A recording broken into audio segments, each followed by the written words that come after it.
भारत ने अब इंडस नदी सिस्टम के अपने हिस्से के पानी का ज्यादा बेहतर इस्तेमाल करने की दिशा में तेजी से कदम बढ़ा दिए हैं।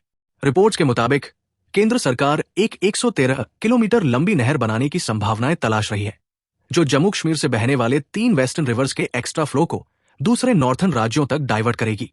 ये कदम ऐसे समय पर उठाया जा रहा है जब भारत और पाकिस्तान के रिश्तों में तनाव बढ़ा हुआ है। 22 अप्रैल को पहलगाम में हुए आतंकवादी हमले के बाद भारत ने दशकों पुरानी इंडस वाटर ट्रीटी को सस्पेंड कर दिया। इस हमले के लिए भारत ने सीधे सीधे पाकिस्तान को जिम्मेदार ठहराया है, जिसे इस्लामाबाद ने खारिज किया है।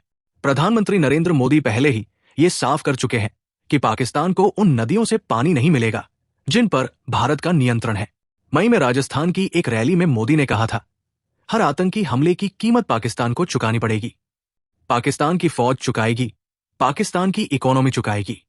अब बात करें इस प्रोजेक्ट की तो भारत एक 113 किलोमीटर लंबी नहर बनाने की प्लानिंग कर रहा है, जो जम्मू कश्मीर से पंजाब, हरियाणा और राजस्थान तक पानी डाइवर्ट करेगी।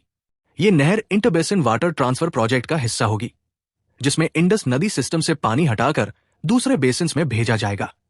इंडस वाटर ट्रीटी के मुताबिक भारत को सतलुज, रावी और ब्यास 3 ईस्टर्न नदियों का कंट्रोल मिला हुआ है, जबकि पाकिस्तान को झेलम, चिनाब और इंडस ये 3 वेस्टर्न नदियां मिली हैं। ये समझौता 19 सितंबर 1960 को वर्ल्ड बैंक की मध्यस्थता में दिल्ली और इस्लामाबाद के बीच हुआ था।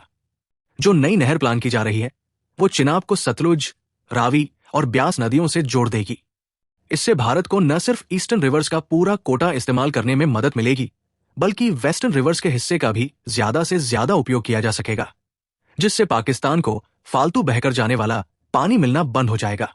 इस समय ये योजना शुरुआती स्टेज में है, लेकिन उम्मीद है कि नहर का निर्माण अगले 3 साल में पूरा कर लिया जाएगा।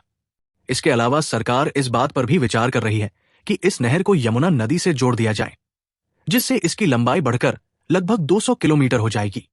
अगर ऐसा हुआ तो पानी को यमुना के जरिए राजस्थान के गंगा सागर तक पहुंचाया जा सकेगा। शनिवार यानी 14 जून को केंद्रीय गृह मंत्री अमित शाह ने कहा, इंडस का पानी अब नहरों के जरिए राजस्थान के गंगानगर तक 3 साल में पहुंचाया जाएगा। उन्होंने साथ में चेतावनी दी कि पाकिस्तान हर बूंद के लिए तरसेगा। चिनाब रावी ब्यास सतलुज लिंक प्रोजेक्ट के जरिए जम्मू, पंजाब, हरियाणा और राजस्थान में पहले से मौजूद 13 नहर स्ट्रक्चर्स को आपस में जोड़ा जा सकता है, जो इंदिरा गांधी नहर, सतलुज ब्यास लिंक तक पानी पहुंचाएंगे। ये प्रोजेक्ट भारत के कई नॉर्थ इंडिया राज्यों को फायदा पहुंचाएगा। जम्मू कश्मीर से डाइवर्ट किया गया पानी हरियाणा, पंजाब, दिल्ली और राजस्थान जैसे राज्यों में जल संकट कम करने में मदद करेगा। Manoj Parrikar, Institute for Defence Studies and Analysis (IDSA) के सीनियर फेलो उत्तम सिन्हा ने कहा कि ये आंतरिक जल पुनर्वितरण भारत की जल सुरक्षा को मौसम में हो रहे बदलावों और वर्षा की अनिश्चितता के बीच मजबूत करेगा। जब से भारत ने 1960 की इंडस वाटर ट्रीटी को स्थगित किया है, तब से वो लगातार ऐसे कदम उठा रहा है जिससे पाकिस्तान को बहकर जाने वाले पानी को रोका जा सके। जम्मू कश्मीर में चिनाब नदी पर बने बगलिहार डैम से पाकिस्तान की ओर जाने वाला फ्लो रोक दिया गया है।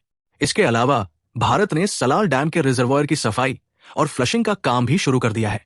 ये एक रणधीर टाइप हाइड्रो प्रोजेक्ट है जो चिनाब पर ही बना है। सरकार का प्लान है कि रणबीर नहर की लंबाई 60 किलोमीटर से बढ़ाकर 120 किलोमीटर की जाए। एक अधिकारी के मुताबिक रणबीर नहर की लंबाई दोगुनी करने का प्रस्ताव है और साथ में प्रताप नहर की पूरी क्षमता का इस्तेमाल करने की संभावनाएं भी टटोली जा रही है।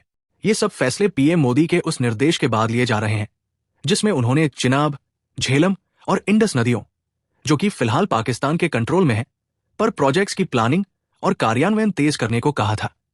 माना जा रहा है कि भारत जम्मू कश्मीर में हाइड्रो पावर की कैपेसिटी को 3,360 मेगावाट से बढ़ाकर 12,000 मेगावाट तक ले जाने की तैयारी में है।